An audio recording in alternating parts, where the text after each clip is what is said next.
Okay, in this segment, I want to talk about the inside hind leg placement when you're going around the barrel. So if I'm turning to the left, it's going to be this leg. If I'm turning to the right, this is going to be the right inside hind leg, all right? So I'm going to start off over here at the second barrel. And what I want to accomplish with this is there is that perfect amount of position that you need to be away from that barrel or too far away from the barrel, if that's what you want to call it, okay?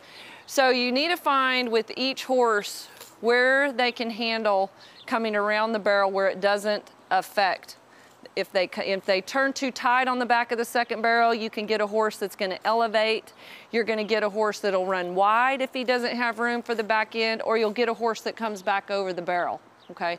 So by doing this drill, it's something that you can do when you're going around. You just feel where that leg placement is. I think this is something that could really cut a lot off the clock. It can make you actually faster, all right? So if you're a rider and you're coming in to the second barrel and your horse walks up here like this and then he starts kicking the hip to the outside like that, that's going to be something that's going to take away from his speed and power in the turns, okay? A horse may have developed that habit when he was turned too tight or she was turned too tight around the back side of the barrels, okay? So the first thing, I got to mention this before you start this drill, is that you never, ever, ever want to go into this barrel and not keep the same distance away from it all the way around. So right here on the entry point, I want to stay the same way away from the barrel. Right here, I want to stay the same way, same distance away from the barrel. And then right here, I want to stay the same distance. And then again, here, all right? I'm going to do another segment on loping the perfect circle, and these two segments will tie together. So when we're going into the barrels, I want that inside hind leg to land about that 3 or 4 feet. I don't want it landing to the outside coming into the turns, all right? So I'm gonna go ahead and lope around here, and you know, you may have to start off, you know, a little bit bigger circle originally when you do this drill, and then you're gonna kind of work your way down, okay? And you don't want your horse coming into the barrels kicking their hip to the outside. And right now, mine's kind of kicking its hip to the outside a little bit. And I'm not getting mad at my horse and just spurring him with the outside leg completely. I'm going to use a lot of my outside rein, and I don't want to overbend. So right now, I feel like my horse is doing a pretty good job. Not trotting right there, but the time before of where the leg was, let me lope back around again. That was a great place for my horse to put its leg down going around the barrel. It wasn't swinging it out. It wasn't stepping it inside. It kept my circle nice and round all the way around. Now, what I want to talk about that when you're doing your training that causes that hip to go out are several things, okay? A rider that is trying to keep their horse off of the barrels. So they go into the turn and they just start using inside leg, okay, to spur them. And you can see how I've got my horse's nose tipped to the inside, and that starts teaching that horse to kind of swing his butt around the barrels. So if you feel like your horse is going around the barrels and is swinging his rear end, think about taking that inside leg off of him, okay? The other thing is if you notice, I've really got my horse's nose bent to the inside. And if I really bend my horse's nose to the inside, that kind of creates a lot of the weight going to the front end. And it's going to make this horse want to step his hip to the outside to balance a little bit.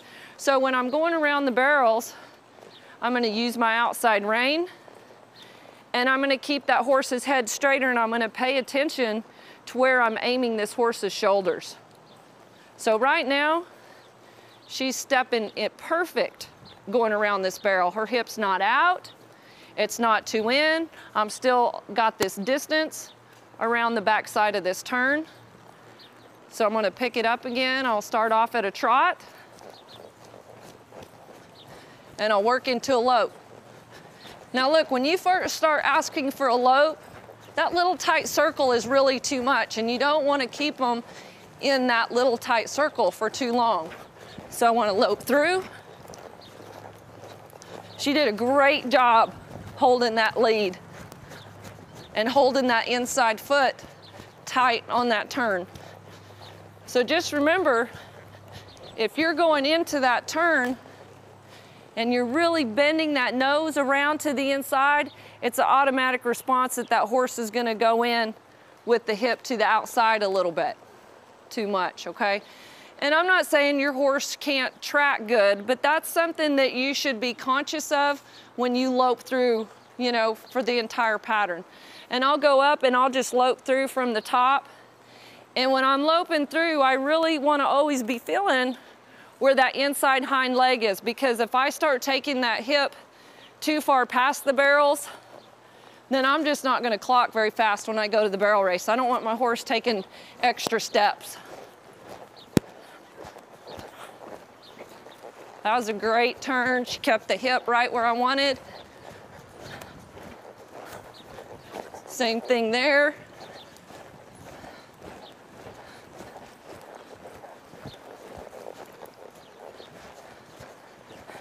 And she was a little funny leaving that third barrel right there. I'm just gonna take her back down because she's spooking at something over here. I'm just gonna lope her back around again and just clean up the back side of that turn.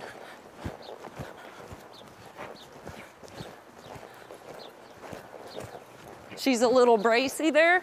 I'm gonna use a little outside rein. Perfect. So when you're loping through that pattern, I think it's something to darn sure consider of where that hip is. And if it's out, you wanna go back, pay attention to where your feet are, pay attention to the position you have around the barrels if you're too close. And if you always lope wide circles, it doesn't really get the rider conditioned to be in there a little closer where you're gonna be when you make a run. So I think occasionally it's good to work your horse placing that inside hip around the barrels. You don't have to do it every single time. You don't wanna get them nervous. You don't wanna get them anxious about it. But it's something that can really help with your timing. And if you can learn to place that hip, it'll really help shave hundreds and tenths off of your time if you can place that hip a little bit better.